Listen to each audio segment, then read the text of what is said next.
our second episode of Aristophanes Now series organized by the Finnish Institute at Athens.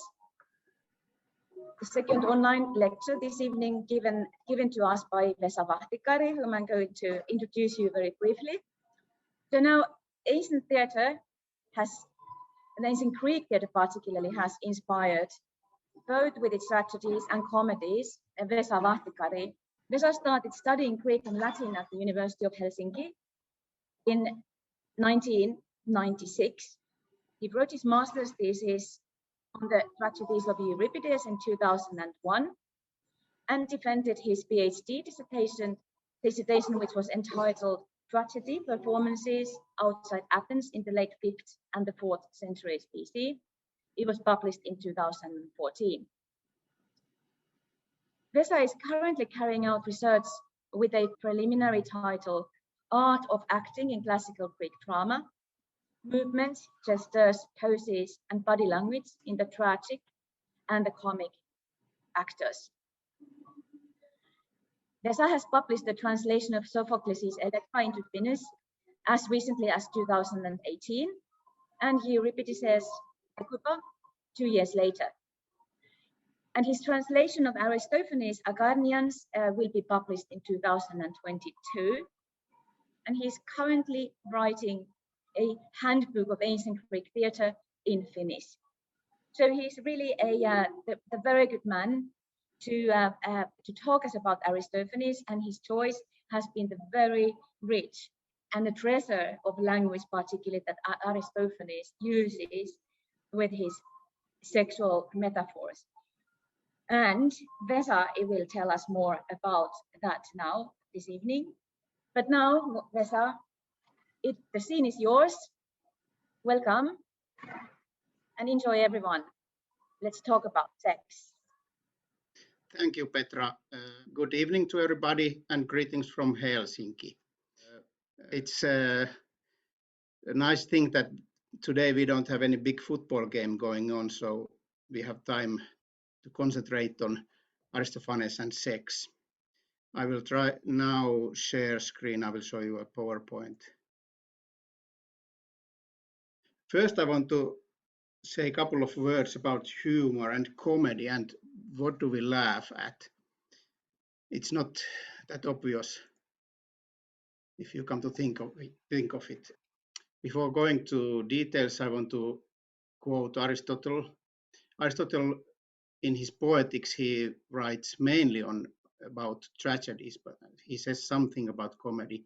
And just keep this in mind during today's lecture, that according to Aristotle, the origin of comedy was in improvisation and improvisation during phallic choruses performing phallic songs. So just keep this in mind. And then Aristotle continues.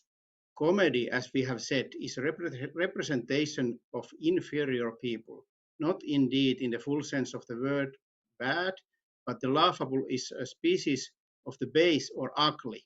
It consists in some blunder or ugliness that doesn't cause pain or disaster, an obvious example being the comic mask, which is ugly and distorted but not painful. And then some words from Freud. Dreams serve predominantly for the avoidance of unpleasure, jokes for the attainment of pleasure. But all our mental activities converge into these two aims. Now, if we think of joking, making jokes about people inferior to us, or joking about foreigners, handicapped people, old people, ugly people, sexual minorities, etc., we may say that Aristophanes lived in totally different world than we live in today. There are several different movements today, all very important, and I'm not taking any sides here, but I'm saying that Aristophanes didn't perhaps have same kind of restrictions than authors, playwrights, actors, directors today have. They have to think about their audience, and there are always people who can get angry. So they have to think what they are joking about. In the very worst scenario, the joker might end up being killed. That's why I wrote Charlie Hebdo there. Okay. In all Aristophanes comedies, there is a section called Parabasis, which is a section where either chorus or the leader of the chorus speak in the name of the author, and they address the audience. And what Aristophanes himself says about his comedies and his way of writing comedies can be found in the Parabasis of Clouds and in another example, which I will show you later. So he starts his Parabasis in Clouds, dear spectators. Then he says some things about the Clouds as a comedy. And then he says that he doesn't use these things that many other comedians do. So he has not stitched any leather phallus hanging down. He hasn't cheered at the bald-headed, nor danced the Kordax, nor does the old man beat somebody with his staff and things like that. Instead, Aristophanes' comedy is relying on herself and her verses. And Aristophanes according to his own words, he's not bringing forward the same pieces. Actually, he did rewrite both Clouds and Wealth, but he's lying here. And he's always introducing new fashions, not all resembling each other. Then in the Parabasis of Peace, Aristophanes again speaks about his way of writing comedies. And he says that he has delivered his audience from wearisome ineptitudes and low buffooneries, and constructed fine phrases, great thoughts, jokes not common on the streets, and much amusement. We shall see later on if this is true or not. This is my own thinking. I haven't taken this from anywhere. I just thought what kind of jokes Aristophanes writes in his comedies.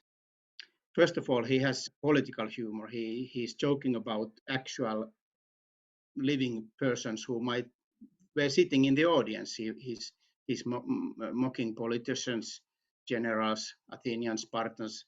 Of course, Spartans were not sitting in the audience, but he's making jokes about living contemporary people. Then some of his humor is based on pure fantasy. For example, the Cloud Cuckoo Land, the land of birds in the play Birds, and then the huge dung beetle in Peace, or Visit to Hades in Frogs, things like that. Then he's making, perhaps this is the category which we are speaking of today, general jokes based on human body. He's referring to male or female sexual organs. He's talking about men that, women that, this and that, things like which are based on our body. He may joke about ugly people, old people, eating, farting, shitting, etc. Then there are jokes that we can recognize from the text because we know the texts which Aristophanes is parodying, or he takes quotations from Euripides' plays, adapts them a little, changes some words, or he makes parodies of whole scenes of mostly Euripides' plays. And we recognize this because we still have these plays, these tragedies, or there are some copied texts, there are some markings in the so-called scholia that somebody who has copied the text has written in the margin that in this and that Aristophanes is referring to Euripides, that and that play. So we have jokes that are based on Aristophanes' parody of tragedies. Then lots of jokes are based on breaking of the dramatic illusion. Aristophanes' actors, the characters of the play, address the audience. They say something to the Aulos player, they might comment something. They might say something to the user of the flying machine, the mechane, and things like that. This never happened in tragedies. In tragedies, the dramatic illusion was always maintained. So this is only this way of breaking dramatic illusion belongs to comedy, and Aristophanes uses it a lot. And then in Aristophanes comedies, Aristophanes texts, there are jokes that we miss because we have lost the tragedies he's parodying, or he's some way joking about making some parody of some actors in tragedy, or music or choreography or something which is now lost. So I'm sure that there are lots of places in Aristophanes comedies in which the original audience started to laugh because they knew what was going on, but we don't know it anymore. We can't recognize it anymore. Then a couple of words before speaking about sex, couple of words still about Aristophanes theater during Aristophanes days. This is from Arthur Miller's Death of a Salesman. So when he wrote this play, he wrote also the stage directions into the text. Willie taking a pot, smiling, fine, fine, etc. Willie unnerved. What do you mean? Who died? Charlie taking a pot. Where? What are you talking about? Etc. But Aristophanes, as also did Euripides and Aeschylus and Sophocles, they didn't write these kinds of directions. The directions were written inside the words of the characters. This is an example of Euripides' Hekape. So I have bolded the places where there are stage directions, acting directions.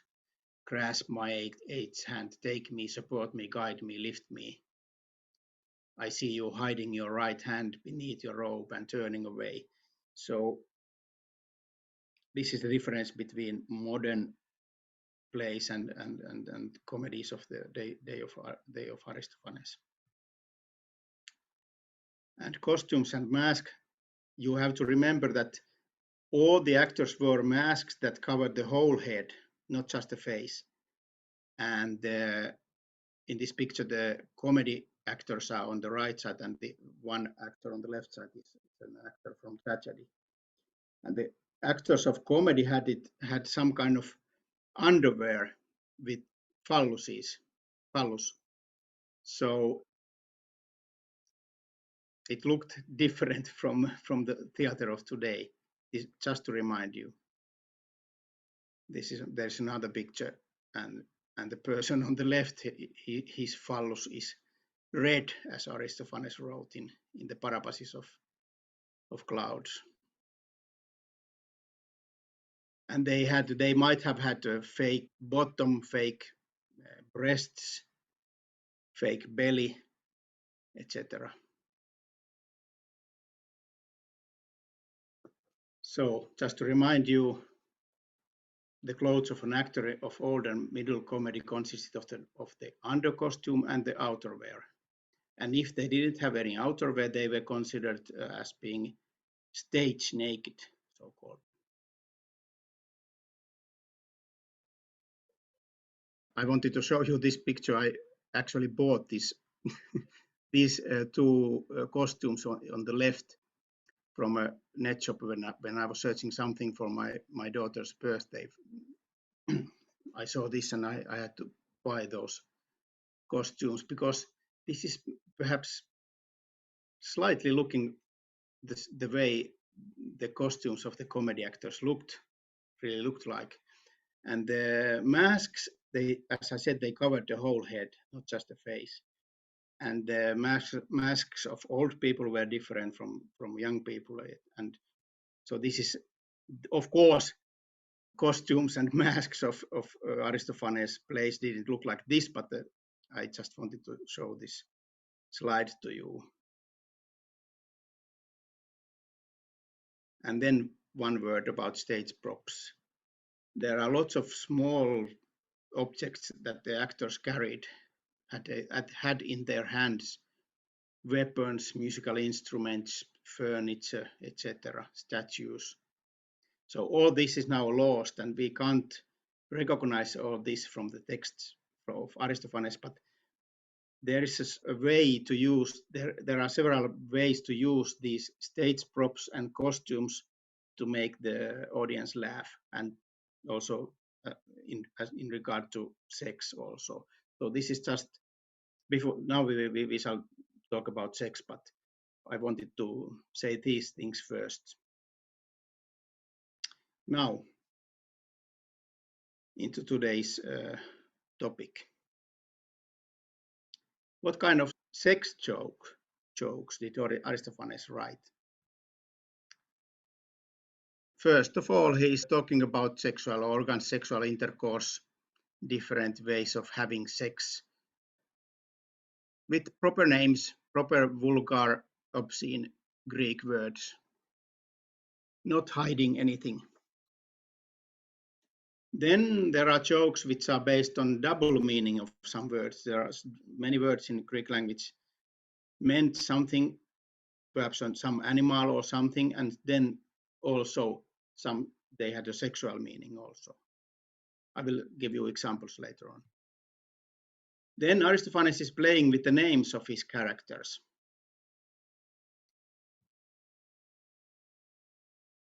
And there are naked characters on stage. There are characters who have a hard-on, who are exhibiting their erection. There are characters who are indicating different sexual organs.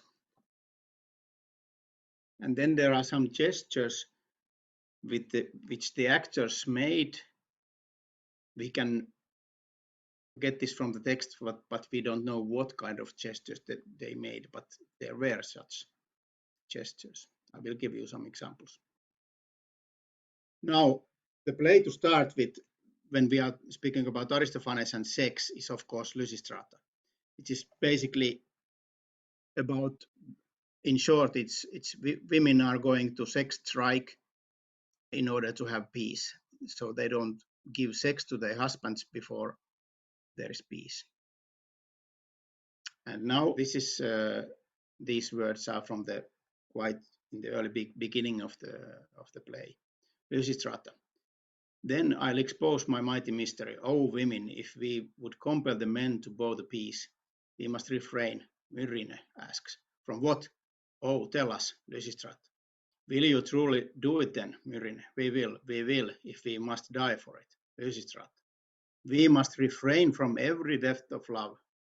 Why do you turn your backs? Where are you going? Why do you bite your lips and shake your heads? Why are your faces blanched? Why do you weep? Will you or won't you, or what do you mean? I put this turn your backs, bite your lips, etc. with the green color because there are actually orders, directions to the actors. Actually, Lysistrata is speaking to the chorus, the other women.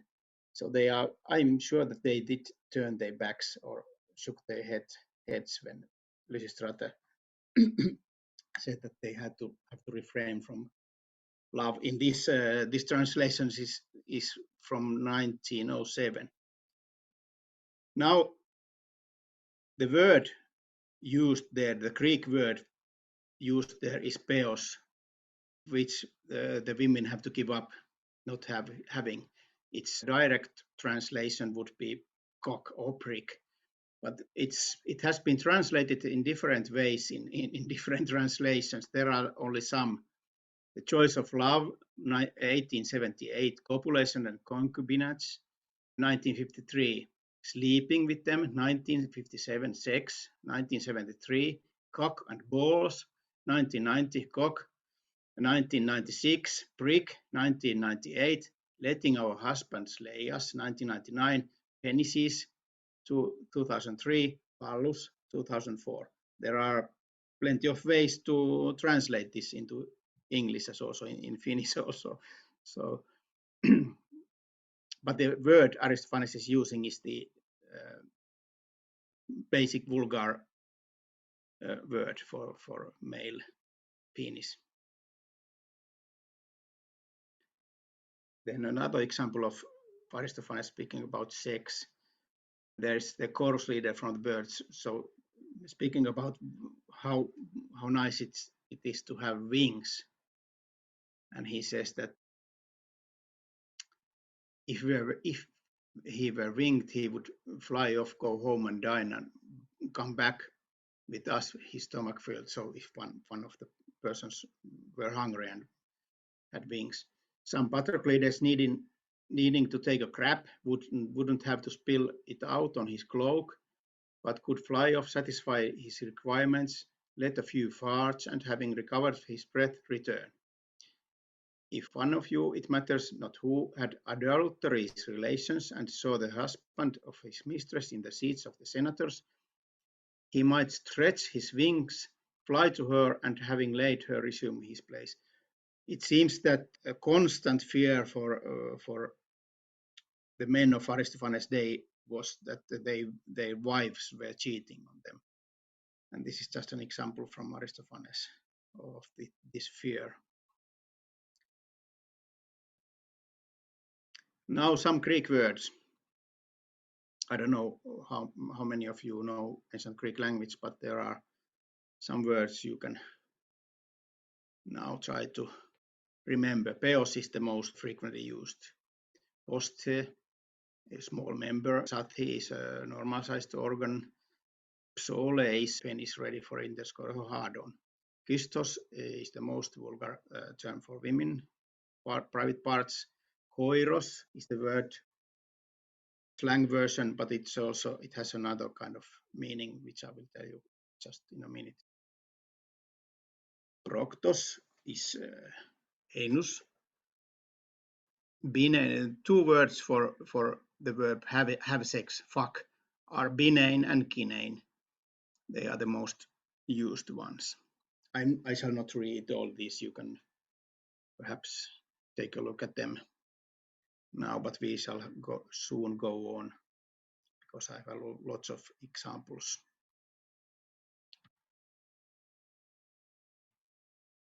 Then, of course, Aristophanes wrote not so directly about sex and different sexual organs.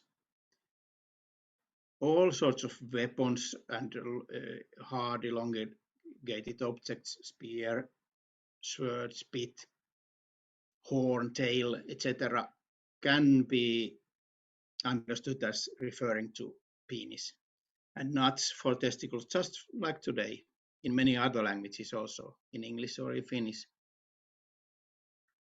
And female parts would be referred to with words like rose, fig, garden, meadow, gates, doors, apples for breasts. The actual sexual congress could be referred with nautical or agricultural terminology or metaphors from sports, etc. Now an example from Acharnians, and I took this because I have been translating Acharnians into Finnish, and this is a difficult scene to translate. So Greek word koiros means it means either young pig, porker, or it means the private parts of a female, usually young female. So we could say pussy, perhaps is a good translation of this word.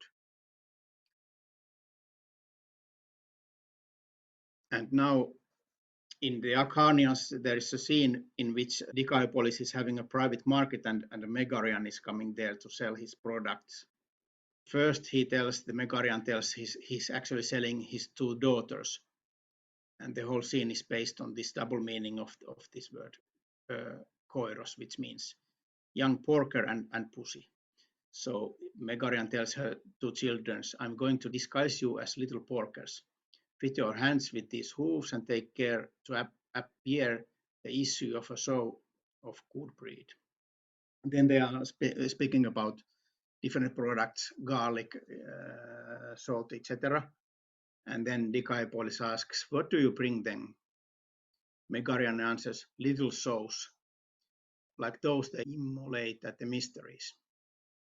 And then he shows them. And the Decapolis says, but what is this? Megarian, a soul for a certainty. And then a couple of lines later, Decapolis says, but a soul of a humankind. Then the girl says we or oink oink or whatever in different translations. Then Decapolis says it has no tail, and again we must remember that tail means also penis. And then Megarian says because it's quite young, but in good time it will have a big one, thick and red. And of course the young porkers did have a tail when they were sacrificed. And then the Decapolis says that, but souls are not immolated to Aphrodite, and Megarian says that not souls to Aphrodite. Why? It's the only goddess to whom they are offered. The flesh of my souls will be excellent on the spit. And then there are some more. I will now go to the next slide. But this whole scene, there are several jokes, some 30-40 lines are based on this double meaning of that one word. And it's really difficult to translate. This is from Peace. Trygaios and his slave are making an offering, and they start sprinkling water and barley seed. And then the servant says that he has sprinkled them everything. And then Trygaios says that at least the women got none. And then the servant says, oh, their husbands will give them some this evening. And of course, everybody understands what kind of seed their husbands will give them, not the barley seed given here in the play. Then something about names in Aristophanes' characters. There are all Greek personal names mean something, at least hint something, or can be translated meaning something.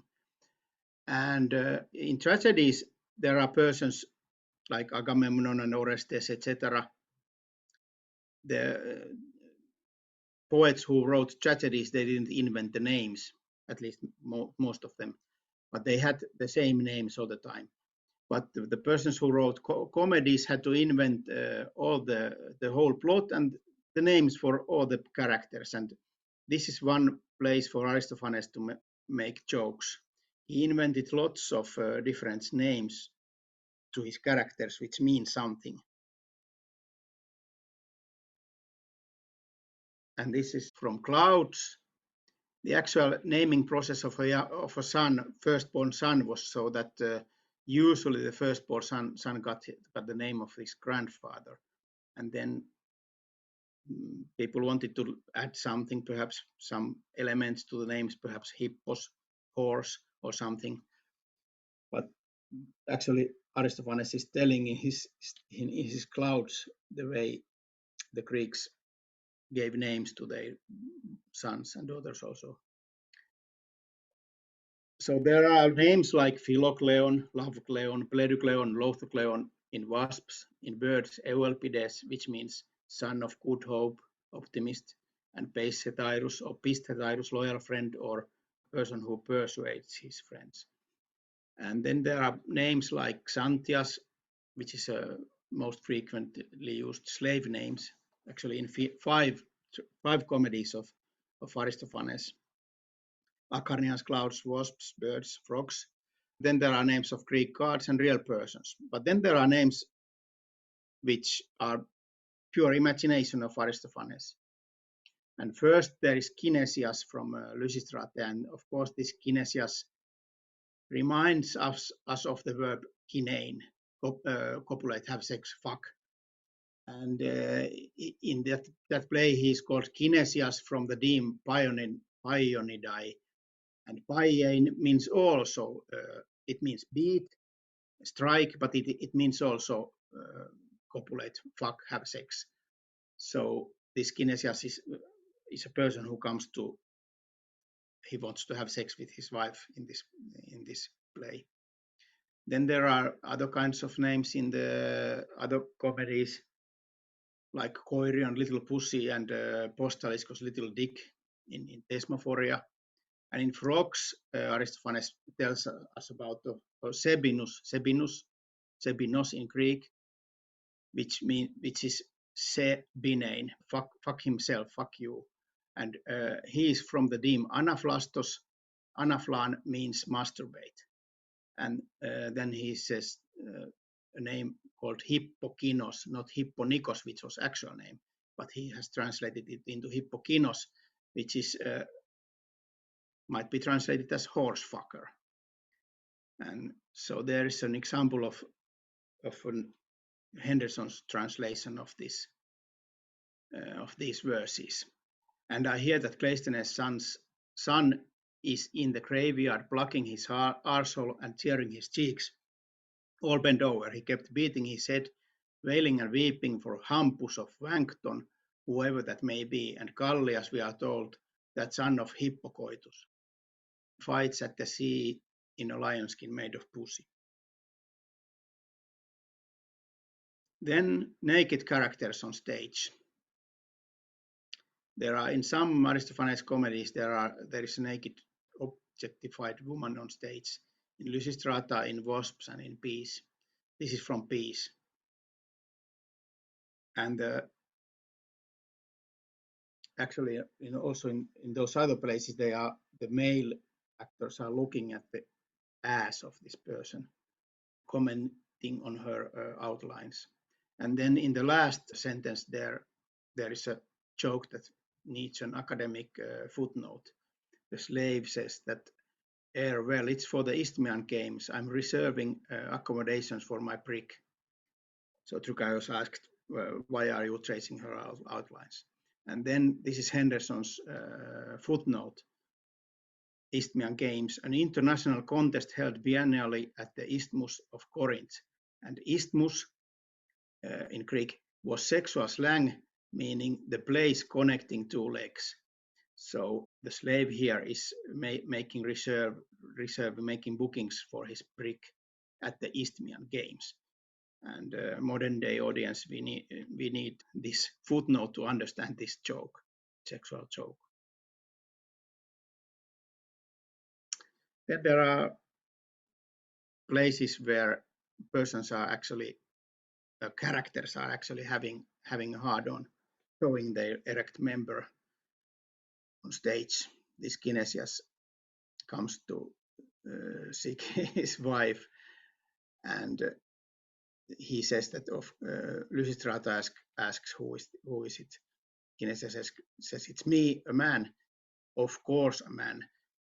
This makes no sense if Kinesias didn't show his penis here. But it's not in the words of the play, but it must have been shown. In another place, Kinesias and Spartan Herald discuss, and Spartan Herald has come to Athens, and Kinesias asks him, why you've got a hard-on, you dirty rascal. Herald, I certainly do not. Don't be talking to adult Kinesias. Then what do you call that? And the Herald answers, a Spartan walking stick. Kinesias says, then this is a Spartan walking stick too. So this is in the middle of the comedy, or towards the end of the comedy, and the women are still on strike, and both of these characters have an aching hard-on, and they are just referring to these their fallacies, like, what do you call that? Then this is a Spartan walking stick. We don't know for sure what happened on stage, how they acted this scene, but I'm quite sure that they showed the phallus stitched to their costume. And then Herald says, all Sparta rises and our allies all have hard-ons. We need Pellana. And then modern reader might ask, what is Pellana? And Henderson's explanation here, Henderson's footnote here is significance obscure, either a place named with a sexual significance now lost, or a pun or an unattested word meaning vagina or anus. So The original audience knew what Bellana meant, but we don't. Still some examples of naked characters on stage, but I will go on. I will skip this slide. An example of gestures now lost. Assemblywoman 465, 470. Blebrus says, but there lies the danger for men our age. Once they have taken the reins of power, they'll force us against our will to, Krems asks, to what? Blebrus, to screw them. And if we can't perform, they won't make us breakfast. Kremes says, by God, you'd better do this then, so you can eat breakfast and screw at the same time. So in this place, the actor of Kremes did something. He showed some gesture or something to do this. We don't know for sure, but you can only imagine what the actor of Kremes did. Now, Aristophanes now, does he still make us laugh? And what is there a serious Aristophanes? Does he have any serious message to us? This is just something for you to think about. First, before ending my lecture, I will just remind you that Aristophanes has today, Aristophanes now has many different kinds of audiences. Of course, there was the original audience. They knew Greek, they knew all the persons, all the politicians, all the double meanings of the words, so they had no need for explanations, no need for footnotes. They understood every joke. Then there is the academic audience, people who write the footnotes, who make the academic translations, who know some original Greek, but not all, or not the meanings of all the words. Then there is the general reading audience. They need the translations, the translation introduction, some kind of endnotes, footnotes, explanations. What they understand about Aristophanes is depending on the academic audience. Then there is the general theater audience who go to see a play by Aristophanes in a modern day theater.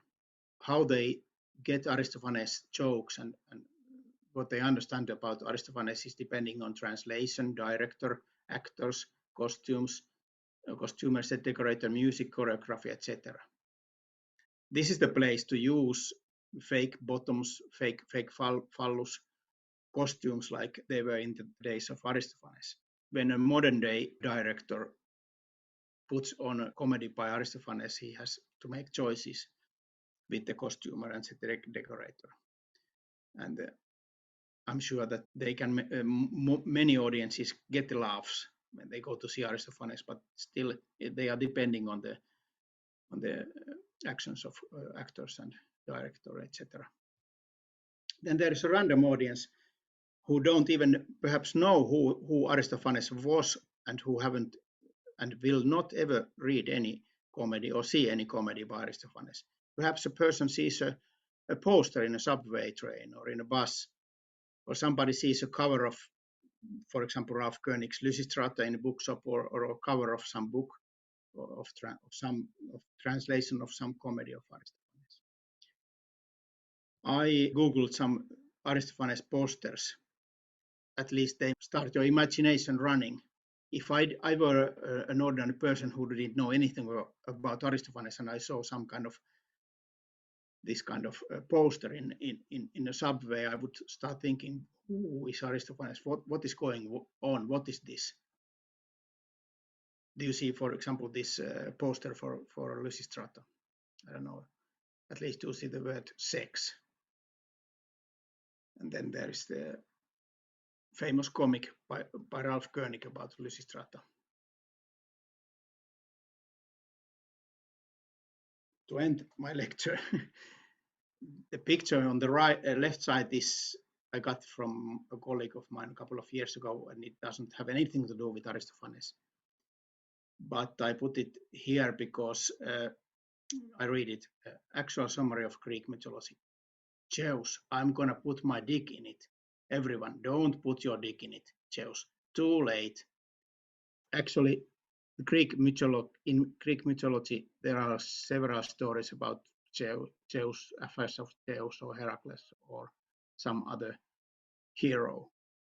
And in all the fairy tales, there are several stories about prince getting the princess and getting children, etc. So sex was there in the beginning, and there will always be sex. I mean that sex is a really old topic, and it's in human history, and it will always be there. It won't go anywhere. So Aristophanes wrote jokes about sex, and there will be jokes about sex in the future. And some of Aristophanes' jokes might be old, but it depends on the directors, translators, etc., how we use Aristophanes' jokes, his texts, etc. Thank you, Vesa. With my sincere thanks to you about this lecture on a very fascinating topic, and given in the way that I think and I hope, I'm not quite sure that many of us got something to think about. So then thank you, Vesa. Thank you everyone for coming. Keep cool in the hot conditions, and hope to see you again.